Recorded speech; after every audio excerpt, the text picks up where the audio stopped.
ஆன்மீக அன்பர்கள் அனைவருக்கும் எனது பணிவான வணக்கம். இந்த பதிவில் என்ன பார்க்க போகிறோம்னா, எங்கள் ஊர் மாரியம்மன், அதாவது எங்கள் ஊர் மாரியம்மன் கோவில் பங்குனி பூக்குழி திருவிழா.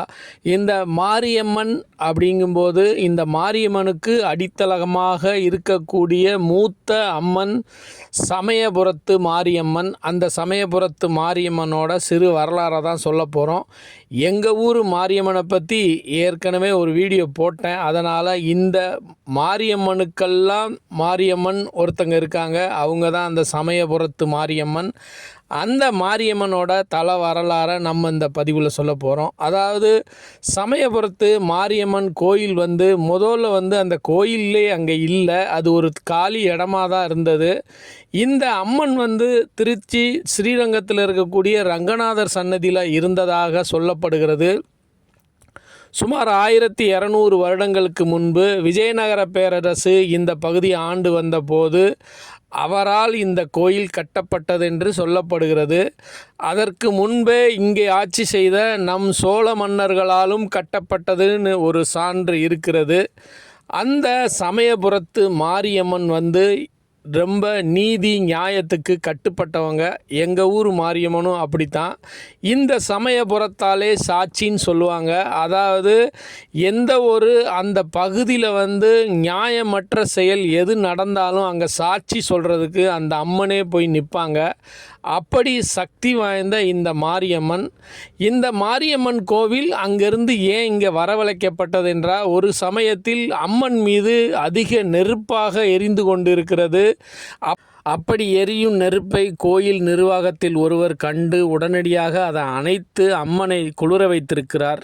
இந்த அம்மன் மீது தண்ணியை ஊற்றி அணைக்க சொல்கிறார். அந்த அம்மன் மீது தண்ணியை ஊற்றி அணைக்கிறார்கள்.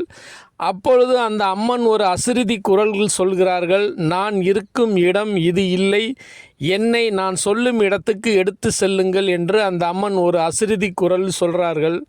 எங்கு செல்வது என்று தெரியாமல் அந்த ஊர் மக்கள் யோசிக்கும் பொழுது, நான் ஒரு நெருப்பாக உங்களை பின்தொடர்கிறேன், நீங்கள் அந்த சிலையை எடுத்துக்கொண்டு என் பின்னாடி வாருங்கள் என்று அந்த அம்மன் சொல்கிறார்கள்.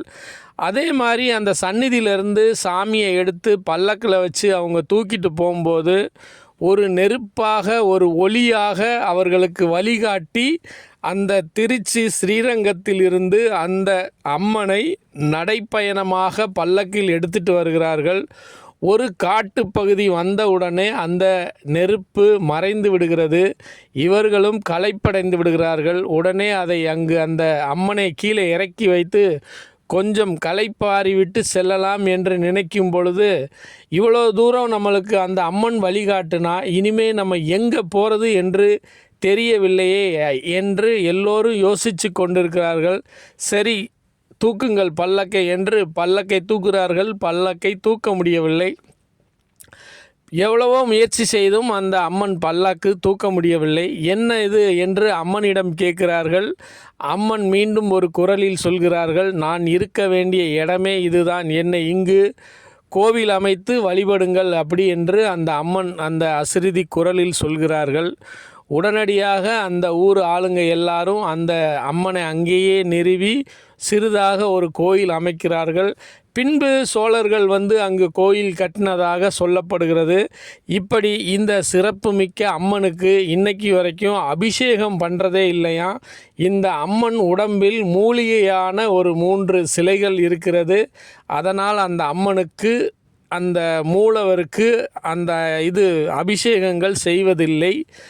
உற்சவருக்கு தான் இன்று வரை அபிஷேகம் நடக்குது. இந்த அம்மன்கிட்ட போய் இந்த தோல் வியாதி இருக்கிறவங்க அங்கே போய் அம்மன்கிட்ட வழிபட்டால் அவங்க அதை உடனே சரி செய்வாங்களாம். அப்படி ஒரு சிறப்புமிக்க அந்த சமயபுரத்து மாரியம்மன் நீதிக்கு கட்டுப்பட்டவர்கள் அப்படி என்று அந்த பகுதி மக்கள் சொல்கிறார்கள்.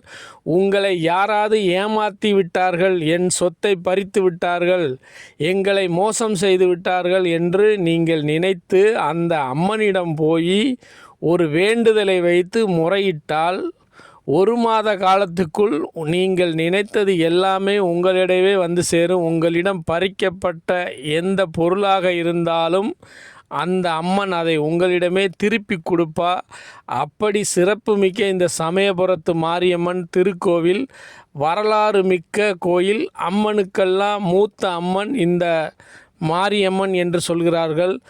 1000 கண்ணுடையா என்று சொல்கிறார்கள். அப்படி சிறப்புமிக்க இந்த அம்மன் நாள்தோறும் இரவுகளில் வீதிகளில் நடந்து வருவதாகவும் சொல்கிறார்கள். அதாவது மக்கள் எவ்வாறு இருக்கிறார்கள், யார் வீடு கஷ்டத்தில் இருக்குது என்று ஒவ்வொரு வீதியாக அம்மன் உலா வருவார்கள். வந்து மக்கள் குறைகளை கேட்டு அதை நிவர்த்தி செய்வார்கள் என்றும் சொல்லப்படுகிறது.